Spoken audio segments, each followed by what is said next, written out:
Welcome to B-Movie Euphoria's review of Murphy's Law. And this is a really, really good one.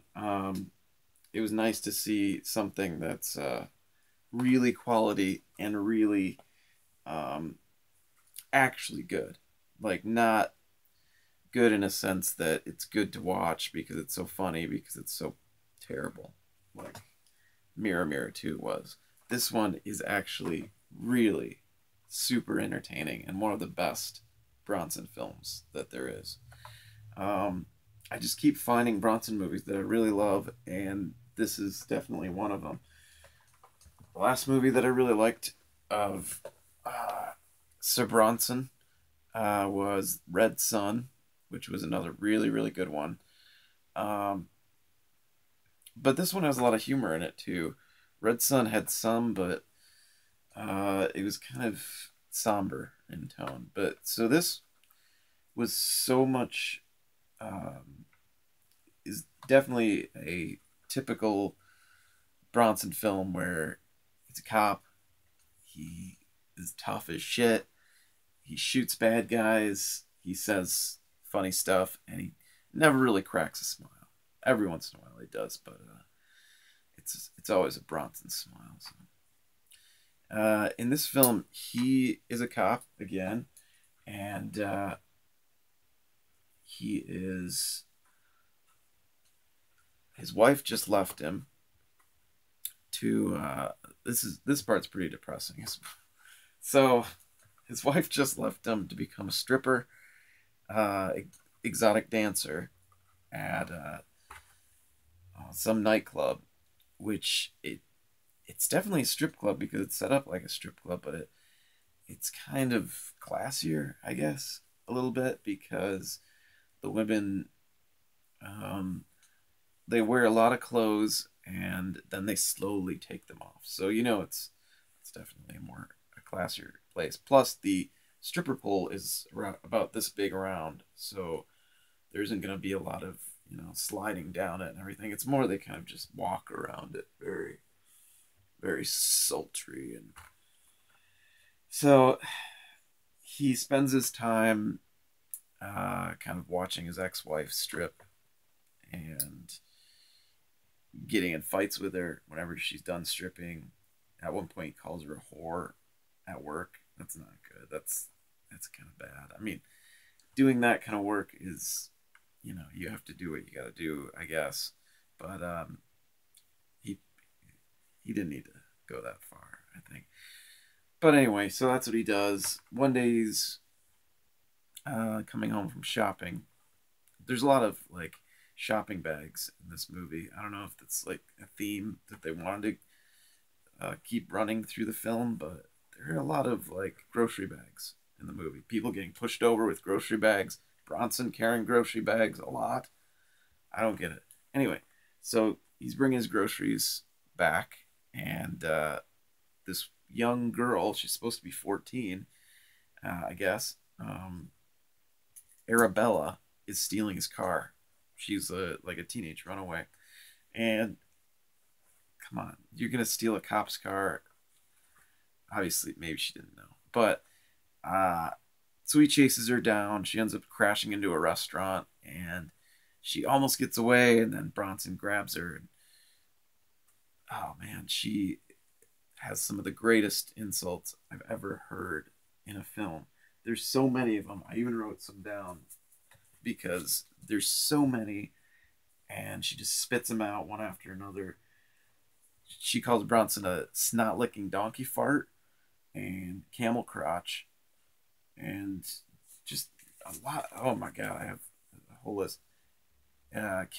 She tells him to kiss my squirrel, which I'm using that one because I really like it. And so he handcuffs her, and then she kicks him in the dick, and then she runs off, and bye bye.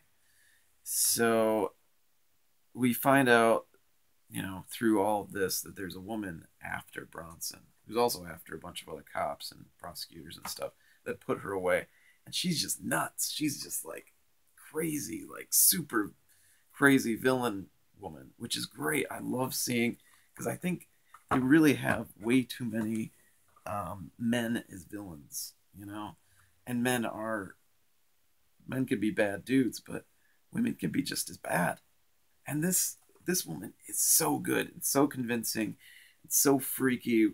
She kills people. You don't expect it. You're kind of shaken aback.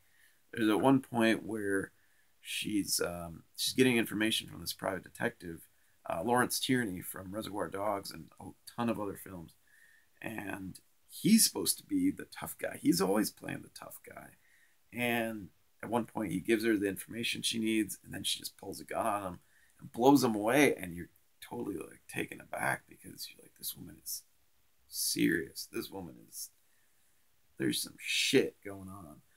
And so you find out that she is going after Bronson, and at the same time, Bronson, he stops a guy who's taking hostages at the airport. He stops this guy, blows him away, blows him through a glass door, and turns out to be the brother of a mob boss. Not good. Not a good idea. And the mother at the funeral, the mother of the mob boss kid is like, I want you to get that fucking cop. I want you to rip his balls off and shove him in and stuff like that. And so now that guy's after him.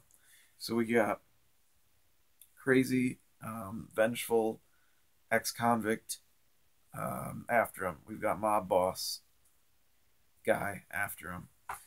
And yeah, so what ends up happening is, so also Bronson runs into Arabella again, and this time he does arrest her, puts her away. She calls him a bunch of other names,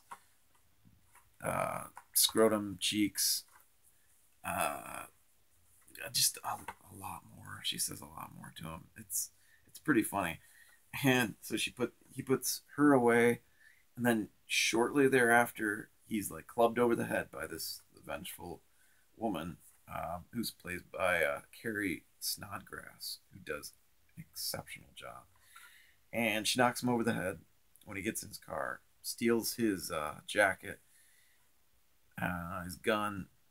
Maybe she's just wearing an overcoat. Anyway, she steals his gun, goes to his ex-wife's house, and she's coming out of the apartment with her boyfriend, and just blows them away. Just bah, bah, bah, bah, bah, bah, bah. And of course now, and then she leaves Bronson in like an alley with his car and his gun and everything. And then cops bust down Bronson's door when he gets home.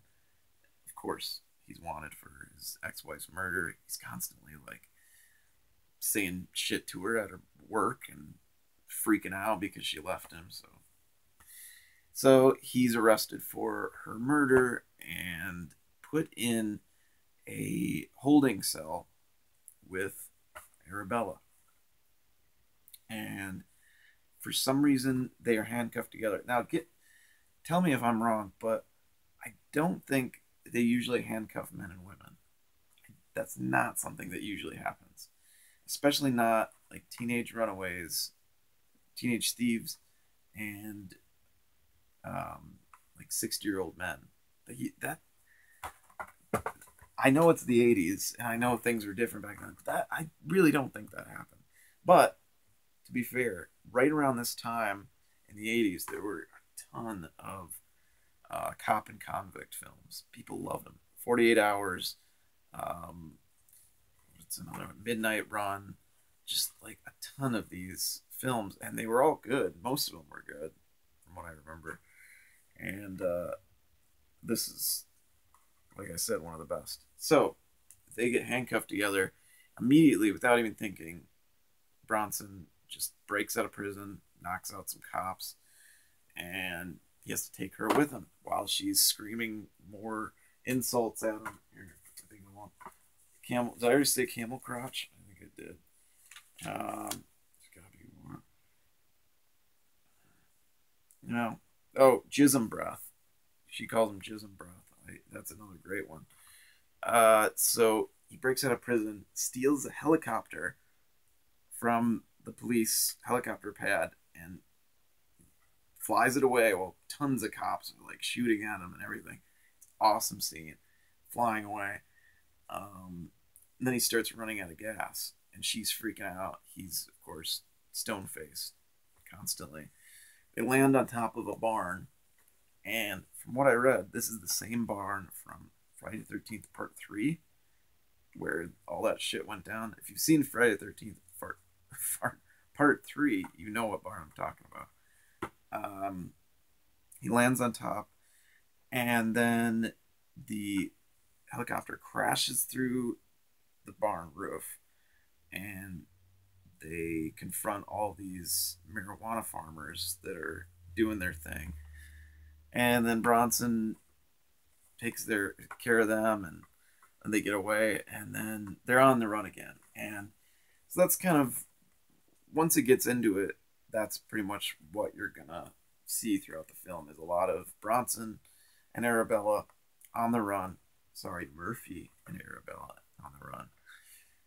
Speaking of Murphy's Law obviously is the old idiom saying whatever can happen, good or bad, will happen. Whatever can will happen. And at one point, the mob boss says that to Bronson when Bronson like confronts him in while he's having dinner with his mother, and he's like, you know, Murphy, you know what that means? Murphy's Law means whatever can will happen. Maybe something's gonna happen to you. Like, he's a real tough guy. And Bronson's like, well, I got my own version of Murphy's Law, and that is, don't fuck with Jack Murphy. That's great. It's simple, stupid, but it's also great. It's also fantastic. So they're on the run. These two, they hang out with Murphy's ex-cop friend, who's a really great actor, another great guy. And then they keep on the run. He ends up getting killed because the woman is still following Bronson, trying to like destroy his life. And you're just like, ah, get out of here. And they get away from that, and he's killed, which is, it just pisses you off. Like, you really hate this woman at this point. And so they keep going, and then Bronson and this girl seem to be like hitting it off in a weird way. Like, she's saying a lot of like sexual innuendos and stuff. That's kind of weird. Really weird. I'm glad they never like made out or anything in the movie, because they're supposed to be like 14 and what Bronson was, 65. That's not, please do not bring those two together, because that's not going to be enjoyable to watch. But anyway, they get along in like a friendship way. Bronson keeps it solid. So they're still on the run. Finally, Bronson is just, it all ends up in well, Bronson's starting to believe that he thinks, God dang it, Murphy starts believing that it's this Vincenzo, the mob boss. He thinks this is the guy that's trying to fuck with him, that killed his ex-wife and her lover, and set him up for all these murders and everything. So him and Arabella break into his suite, his like apartment thing, and knock out all these cops, and then come up to the top, and Vincenzo's laying on his couch. This is this really weird, drawn out scene with Vincenzo's just laying there watching porn while getting a blowjob. And it's just really, really strange. But the last thing you want, if something like that's happening to you, is Murphy coming up to you, putting a gun to your head, and then blowing your TV away, and then basically threatening you, doing the Russian roulette thing. And that's exactly what he does. So this guy is definitely upset, because Murphy just threatened his life, and it's like, who's doing this to me? This guy doesn't know. I mean, he wants to kill Murphy now, but I mean, he didn't set him up for his wife's murder or anything like that. But so he doesn't know anything. He doesn't get any information. And now this guy's really, really pissed. Vincenzo is like, I'm gonna fucking kill this guy right now. And so he's coming after Bronson. This crazy, scary woman is still killing people. Everyone that Murphy gets involved in with, and then it all kind of comes to a big blowout shootout at the end where it's Murphy and Arabella, who she should not have been involved in a lot of this stuff. Like, he puts her in harm's way a lot, and it doesn't take a lot of convincing either. She's just like, well, I'm going with you. And he's like, all right, kid. And that's it. There's no like, no, you should probably stay out of this. You know, you're probably going to get killed. And at one point, she's going to give herself up and be like, all right, I'm going to tell him that you didn't have anything to do with this. And he's like, no, get in the car. It's like, dude, you're going to get her fucking killed, man. And then there's the big shootout. And oh, here's another one. Dildo nose. She called a guy a dildo nose. And then it's just this amazing shootout in the end between Murphy and Vincenzo and this woman that I can't remember her name, but she was really scary. I don't even remember if they said her name but once in the whole film. So because she's always in the background, always like plotting and then killing this person and killing that person. She kills a guy after she washes him. It's really weird. She convinces this guy to go to his place and she gives him a bath and then she drowns him. And in the end, it kind of gets ridiculous because she's done such a good methodical job of killing all the people that fucked with her, and she's made a lot of them look like Murphy did it. And then finally, she kills her parole officer, and she just kills her on a whim because she gets pissed off. And then I guess that kind of shows you that she's going for a downfall and something bad's gonna happen. And of course, a big fucking great shootout in the end. And overall, it was really fun. I like a lot of canon films, and a lot of people think they're really cheesy, and a lot of people love them, and I love them. And I'm just really glad I finally saw this. I'm such a huge fan of Bronson because not only is he a great action star, he's not an exceptional actor or anything. He kind of does the same thing. Definitely during the 80s period, he pretty much played himself. I guess not really himself, but pretty much the same character in every movie. He just played kind of tough cop guy. He's gonna kill you. That's it. But just from what I've read and what I know about Bronson during this period and his whole career, really, he just seems like a really solid dude. Like what I read on the set here, whenever people were kind of milling around between takes and things were taking too long, he would start yelling, he'd start shouting, and be like, all right, come on, let's shoot this, come on, let's go. Because he basically did this because he wanted to get home to his family. He was a family man. He wanted to get home to his wife, Jill Ireland, who helped produce this film, and his kids. He doesn't want to work all day. He's gonna shoot some people. He's gonna, crash some cars, and he's gonna land a helicopter on a roof, or a stunt double is, and then he's gonna go home, and he's gonna enjoy his life. And I thought that's the coolest thing I've ever heard. That this guy is just this big old action star, but he just wants to get it done so he can get home to his family. I'm sure he loves what he's doing, but he wants to get it done, And so I really love that. I love him in this, and I like this movie a lot. You can tell. I really like Harry Snodgrass, like I said, and Kathleen Wilhoit, who this was her first feature film, where she was a lead actually, and she was also really good in this film, Witchboard, where she plays kind of a psychic and she helps out Snake Lady from being possessed.